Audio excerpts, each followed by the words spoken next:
پیامبری که درجه و منزلت چه به حد بلند کرده است که اگر چنده از روی حساب تاریخی از همه آخر خوب عرصه هستی گذاشتیم، فرد روز قیامت خداوند بزرگ امتیاز برای امتهای محمد صلی الله علیه و سلم بوده است. پیش از دیگر امتها داخل جنت بشود. مگر این نعمت کم است؟ حضرت مولوی روم قصه میکند. آن غزان ترک خونریز آمدند. بحر یغما بر یک ده در شدند. همین قوم قبیله ترک اوغوز و همین سلجوقیه و این قبیله کی که آخر الامر عثمانی شدند، اینو در ابتدا همین کار و کسبه شد، غارتگری و دزدی و راهزنی بود. اینو به شرافت اسلام به این درجه و منزلت رسیدند. میرفتند در قشلاق‌ها هجوم میکردند، مال مردم را غارت میکردند، مردم را از دم شمشیر میگذراندند، کودک زنک‌ها را میگرفتند اسیر غلام میکردند میبردند. یک طایفه از همین ترکای اوغوز میگه باید ده هجوم میکنند. بیچاره مردم جان سرک میگریزند دیگه، جان میگریزند. همین دو مسافرک در قشلاق مونده است. دو تن از اعیان آن ده یافتند، در هلاک آن یکی بیش افتادند. دست بستندش که قربانش کنند. اومدن این دو مسافر دستیر غلطید، سرداری ترکو گفت که همین از چدستاش هم ببنده کلش هم ببنده.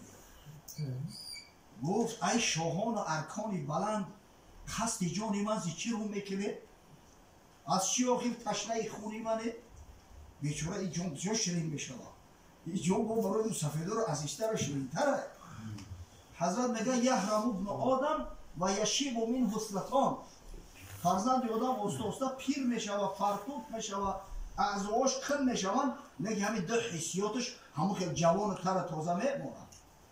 الحرص علی العمر و الحرص علی المال. یکیش همین حریصی به حیات. 100 ساله شده میگم چون مرده که خودم میبرم بخیار ایکدا امید رو. دویمش همین مال دنیا هر قدر زیاد شود همون قدر چشمش حریصتر و حریصتر میشود. این بچه گفت من چکار کردم که میخواه بکشیدم؟ من گناه نکردم اوکی. گفت تا ترس برای بیارد زند تا بی ترسد او زر پیدا کند. سرداری ترکا گفت حقیقتا تو گناه نداری، چرا با او خاطر بکشیم که این رفیقت بترسد. بترسد همون تیلوی بجو کرده که جوش نشون بتر.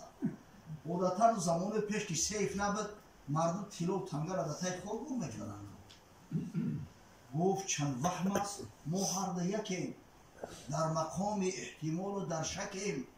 مروه رو بکشید اول ای شاهان تا بی ترسم من دهم زرانی شد. باز گفت همون ترس بچه حلاکو چی رو نمیکشیدم من بترسم تیلو رو نشون بتر. چی رو دستوی من را بسته؟ نه قرعه پرتوفته نه یک شهر را این من سر کرده. و حضرت صلی الله علیه و سلم قسمتی نصیحت میگذارم.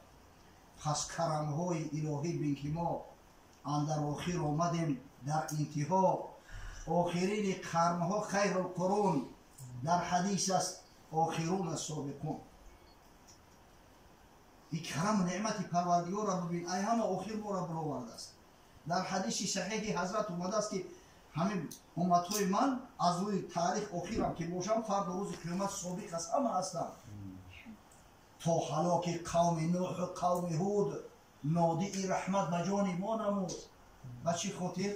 این قصه نوح علیه السلام وقتی قومش در قرآن بخونیم، قصه هود علیه السلام با قوم عاد بخونیم، همین برای ما را عبرت شود. کشت ایشان را که ما ترسیم از او. برای چی نصف نابود کرد؟ برای چی قصهش ما در قرآن آورد؟ برای اون که ما بترسیم که بیست که عاقبت همین کارا زیان و ضرر بوده است. عاقبت این کارا خسران بوده است، غضب خدا بوده است. کشت ایشان را که ما ترسیم از او، ورخدیم برعکس کردی وایت. اگر ما را میکشتی برای او را درس عبرت بشیم، وای به حال بکنی چی حالی میشه.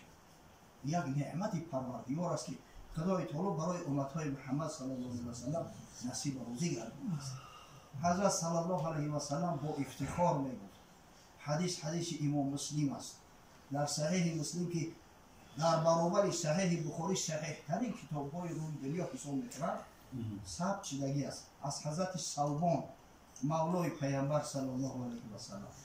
حضرت فرمود لا تزال طائفة من امتی ظاهرین علی الحق لا یمنعهم من خذلهم حتی یأتی امر الله و هم کذالک. هرگز گفت در بین امتهای من همه امر به معروف منقطع نمیشود. همیشه یک گروهی هستن که به حق گام میزنن، به حق عمل میکنن.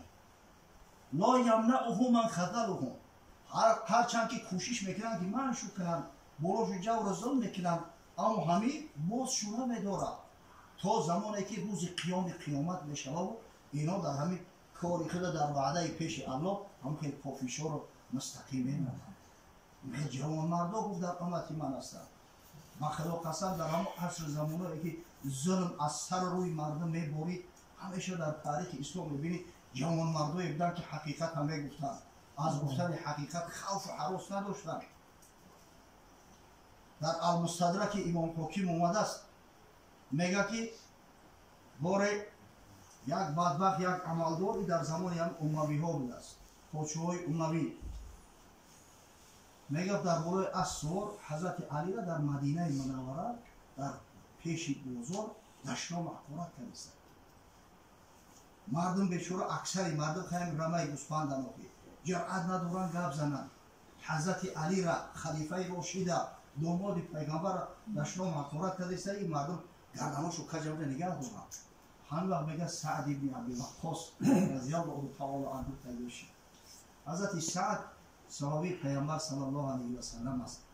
پرورده مکتب محمدی است. مسافر چی دارد میگه؟ خست اومد گفت چیگه پس چی مردم جمع شدید؟ گفتن این مرد علی ابن ابی طالب دشمن بوده است. میگه همون که با غیرت اومد از مهور از رجام اسبش کشید. گفت یا هادا حالا ما تشتم علی ابن ابی طالب.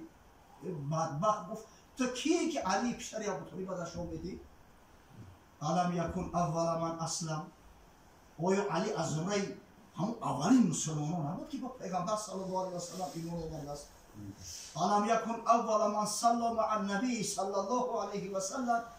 مگر علی از زمره اولین مسلمانانی نبود که از پیغمبر صلی الله علیه و سلم نماز خونده است؟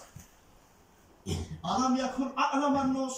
مگر علی از عالم‌ترین صحابه پیغمبر نبود؟ علم یکن ازهد الناس. حضرت زاهد ترین صحابه ها نبود؟ امیر مسلمان ها بود، موضوعش ترکی داشته پادشاه مسلمان ها را. علم یکن ختن رسول الله صلی الله علیه و سلم علی ابنته. مگر پیغمبر صلی الله علیه و سلم نوری به چشمش بیبی فاطمه را به علی نداده؟ علم یکن صاحب رایت رسول الله صلی الله علیه و سلم فی غزوات. مگر علی پرچمبردار پیامبر صلی الله علیه و سلم نبود که حضرت به دستی مبارک خودش بیرق ببست و در دست علی میداد؟ در جنگ خیبر گفت که فرد و بیرق در دست کسی میتم که خدا و پیغمبر را دوست میدارد، خدا و پیغمبر او را دوست میدارند و خداوند به دست او قلعه خیبر را باز میکنه. همه منتظر بودن که حضرت صلی الله علیه و سلم پرچم میتم. روز دیگه حضرت پرچم بست، نگاه کرد گفت علی کو؟ گفتن علی چشمش در کلیسته و همون چشمی خودش اوغرای گفت صداش کنه. حضرت نگاه می توفی مبارک همین شفته در چشمش یا با دست مبارک یا شکیدش چشمش سالم شده، پرچم در دستش داد و همون قلعه اولی خیبر که از همه قوی ترینش به فتح شد. بعد هم نگه نجام سر داد، دست به دعا برد گفت اللهم این هذا یشتم ولیا من اولیایک. پروردگار خدا دیدیست که این پلید یک دوست از دوستای تو را دشنا معقورت کردیسته. فلا تفرق هذا الجمع حتی تریهم قدرته. پیش از او که همین مردم بی غیرت و بی همت پروکرده شود خدایا یک قدرت نشان بده. همین وقت میگه اسب توری سوارا را هم بروش که دنگل کرد در پیش قدرت پروردگار چیه؟ میگه رفت زد در یک خرسنگ مغزی سرش هم جوشی در پیش چشمی مردم. یه روایت ابو خوزیم کرده است در کتاب المستدرک علی صحیحین، اسنادش میگه به شرط شیخین صحیحین. امام ذهبی شمس الدین ذهبی با در تلخیصش موافقت میکنه که صحیح است، میگه به شرط شیخین. سبحان الله. خاطر شاید کسی بگه که اخی صحابه پیغمبر جوی گپ نیست که صحابه همین خیلی بزرگ بود. همین غیرت و حیمت و حمیت صحابه و تابعین رسید الحمدلله. در زمان همون خلافت اموی ها هشام ابن عبدالملک پادشاهی بنی امیه میگه با مکه مکرمه آمد برای جنگ. بعد امر کرد گفت یگان صحابی را بیاید 4 تا صحبت کنه از زمان پیغمبر از حدیث های رسول الله صلی الله علیه و سلم. کی گفتن یا امیرالمؤمنین نیستن دیگه مردن هم صحابه. کی گفت یگان تابعی را بیاره. میگه حضرت طاووس یافتن، طاووس ابن کیسان. این طاووس ابن کیسان در پیش 500 صحابی پیغمبر صلی الله علیه و سلم تعلیم گرفته است، علم آموخته است. میگه طاووس آمد در قصر پادشاهی در اومد و کوشش های پشت نکشیده. مردم با کوش ایستادگی. این حضرت اومد کوشش هم رو برد. پویدی چی کرد در اومد. همین تا رو برای پادشاه هم تشیش گفت السلام علیک یا هشام، کیف حالت یا هشام.